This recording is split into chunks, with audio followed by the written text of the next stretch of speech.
Welcome to Gradient's weekly business roundup. Today's episode will cover the following topics.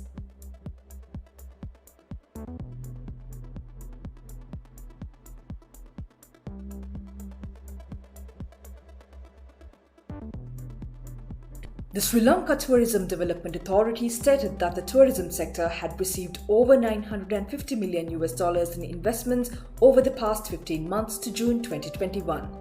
Whilst 64 project proposals are currently being reviewed, 38 projects amounting to $102.38 million had already been approved.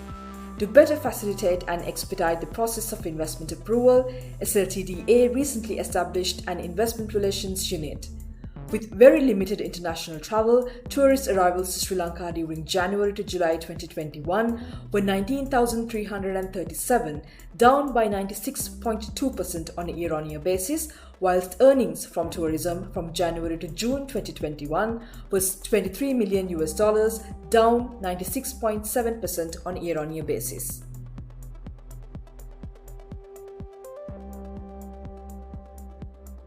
Private sector credit growth reached 6,584.9 billion rupees as at June 2021, increasing by 83 billion rupees in the month of June, reflecting a 1.3% month-on-month increase and a 12.9% year-on-year increase. This was overshadowed by growth in net credit to the government, which reached 5,194.6 billion rupees, up by a staggering 44.3% on a year-on-year basis. Credit to public corporations for the month of June 2021 stood at 1,132.1 billion rupees, up by 19% on a year-on-year basis.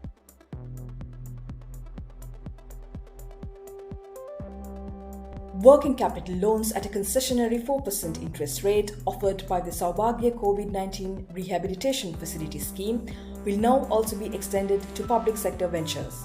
This facility was originally granted to any business affected by the pandemic with a turnover of below 1 billion rupees. Businesses with a turnover of over 1 billion rupees were also eligible provided that they operate in tourism, exports or related logistical supplies. As per Plantation Industries Minister Dr. Ramesh Patirana, the ongoing pandemic has affected 282 partially or fully owned state enterprises.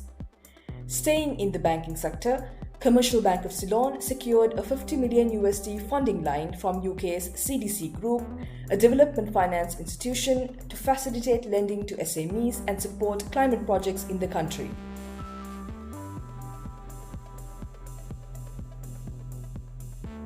The Cabinet withdrew the 175 rupees per kilogram import tax on imported milk powder.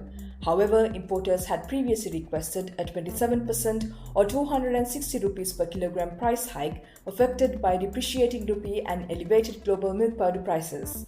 Sri Lanka is heavily dependent on imported milk powder, with dairy imports amounting to $138.6 million during January to May 2021, albeit down from $160.1 million recorded a year earlier.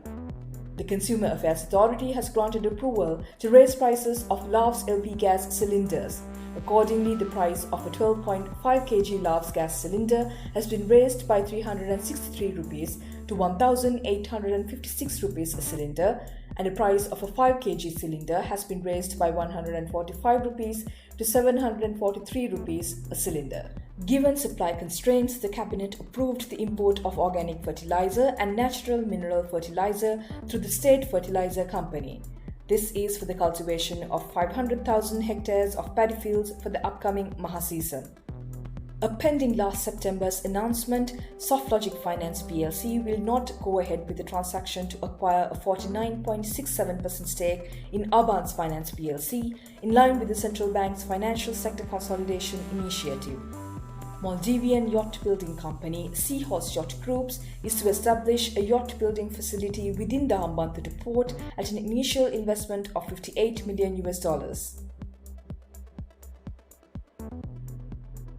The oil share price index at the Colombo Stock Exchange ended the week to 12th August at 7,980.91, down from 8,011.94 a week earlier. Net foreign selling for this period amounted to 1.3 billion rupees. The week also saw earnings releases from Sunshine Holdings and TJ Lanka plc.